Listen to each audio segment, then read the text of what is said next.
ఈ రోజు గోదావరి సీరియల్లో ఏం జరిగిందో షార్ట్ అండ్ స్వీట్గా తెలుసుకునే ప్రయత్నం చేద్దాము. ఆ అమ్మాయి అయితే పెళ్లి కూతురు రెడీ అవుతుంటుంది. పెళ్లి కోసం కాదు, అంటే పెళ్లికి ముందు మనకి పూజ ఉంటుంది కదా, గౌరీ పూజ అని, అలాగే మనకి పెళ్లి కూతుర్ని చేయటం ఇలాంటి పూజ అయితే ఉంటుంది కదా.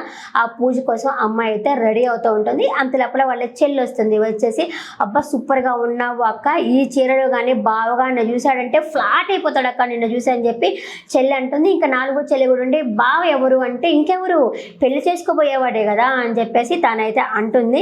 ఇంకా తర్వాత వచ్చేసి సూర్య అని చూపిస్తారు. సూర్య వచ్చేసి అబ్బాయి ఎలా అయినా సరే జాను వాళ్ళ అక్క పెళ్లికి పోవాలా, ఇక్కడేమో అమ్మ అడ్డం ఉంది, అమ్మ ఎక్కడికైనా వెళ్తే బాగుండు, మనం పెళ్లికి వెళ్దాము అని చెప్పేసి తను ఆలోచిస్తుంటాడు.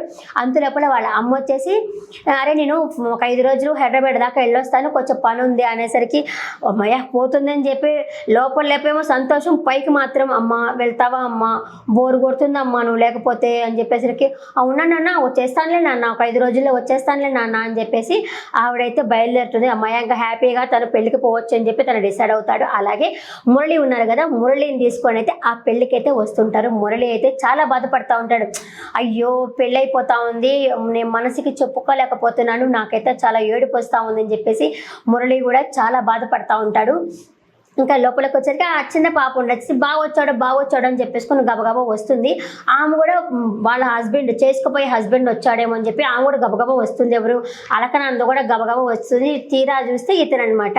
అరే ఇంకా పెళ్లి కొడుకు వచ్చాడు అనుకున్నాను, లేడీస్ టైలర్ మురళి వచ్చాడా అని చెప్పేసి తను అంటుంది. అంతలో అప్పుడు జాను ఉండేసి ఎందుకు అతను చేసే జాబుని ఎందుకు అంత చులకన చేస్తున్నావు అనేసరికి నిజమే కదా ఏముంది, అతను టైలరింగ్ చేస్తున్నాడు కాబట్టి టైలరింగ్ లేడీస్ జాకెట్లు అవి కుడతాడు కాబట్టి నేను అలాగే అన్నాను, తప్పేమన్నాను అనేసరికి వాళ్ళ నాన్న కూడా ఉండేసి వద్దమ్మా, ఇలా చేసే వృత్తిని మనము అలా అవమానించకూడదు, అలా అవమానించడము తప్పమ్మా అని చెప్పేసి వాళ్ళ నాన్న కూడా చెప్తాడు. ఇంకా ఆ పూజ అనేది స్టార్ట్ చేయాలి కదా, అంటే అప్పుడు ఇంకా పెళ్లి పనులు స్టార్ట్ చేయాలి కదా, ఆ పూజ చేద్దామని చెప్పేసి ఆ అమ్మాయి చేత టెంకాయ కొట్టించి పూజ కూడా అయిన తర్వాత ఇంకా పెళ్లి ప్రయత్నాలు ఇంకా బాగా చేసుకోవచ్చు, పెళ్లికి ఇంకా రెడీ అవ్వచ్చు అని చెప్పనంటారు. ఇంకా వాళ్ళ నాన్నగారు కూడా ఆ అమ్మాయికి అలా అక్షింతలు కూడా వేస్తారు. అలాగే సింహాద్రి వాళ్ళు ఉన్నారు కదా, సింహాద్రి వాళ్ళ నగలు తీసుకొస్తారనమాట. అతను ఈయన డబ్బులేలే, ఆ నగలు తీసుకొచ్చి ఇదిగో మీ నాయన చేసి ఇచ్చిన నగలు అని చెప్పేసి ఇస్తారు. ఆ అమ్మాయి హ్యాపీగా ఫీల్ అయ్యి అబ్బా నగలు కూడా చాలా కాస్ట్లీగా ఉన్నాయి, నేను ఎట్లయినా సరే ఫారెన్కి పోయేదాన్ని కదా, ఆ తగ్గట్టుగానే ఉన్నాయిలే నగలు అని చెప్పేసి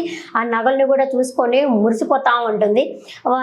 మురిసిపోయేసింది. వాళ్ళ జాను అంటుంది నాన్న ప్రేమతో నగలు తీసేస్తే నువ్వేంది అక్క నగలు డబ్బు చూస్తున్నావేంది అక్క అని చెప్పేసి తననేసరికి అని అనుకుంటుంది. ఈ అమ్మాయి దీంట్లో స్వార్థపరాలాగా చూపిస్తున్నారు అన్నమాట. పెద్ద కూతురు అంటే అంత సెల్ఫిష్, నాకే కావాలా, అన్ని నాకే కావాలి, అన్ని నాకే సొంతం కావాలనుకునే టైప్ అమ్మాయి. మీరు ఎట్టైనా వండి నేను అమెరికాకు పోవాలా, అమెరికా సంబంధం చేసుకోవాలా అన్నతట్టే ఉంది అమ్మాయి. ఇంకా వాళ్ళ నాన్న కూడా నా చిన్నప్పుడే నా కళ్ళ ముందర తిరిగిన నువ్వు ఇంత పెద్ద అయిపోయావా అని చెప్పేసి వాళ్ళ నాన్న కూడా చాలా హ్యాపీగా ఫీల్ అవుతాడు.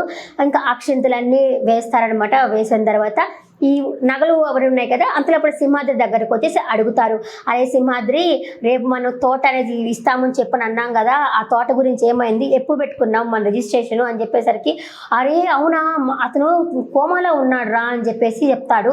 చెప్పేసరికి అదేంటా అలా అంటున్నావు అంటే ఇంకేం చేస్తాము కోపంలో ఉన్నాడు అని చెప్పని అన్నారు.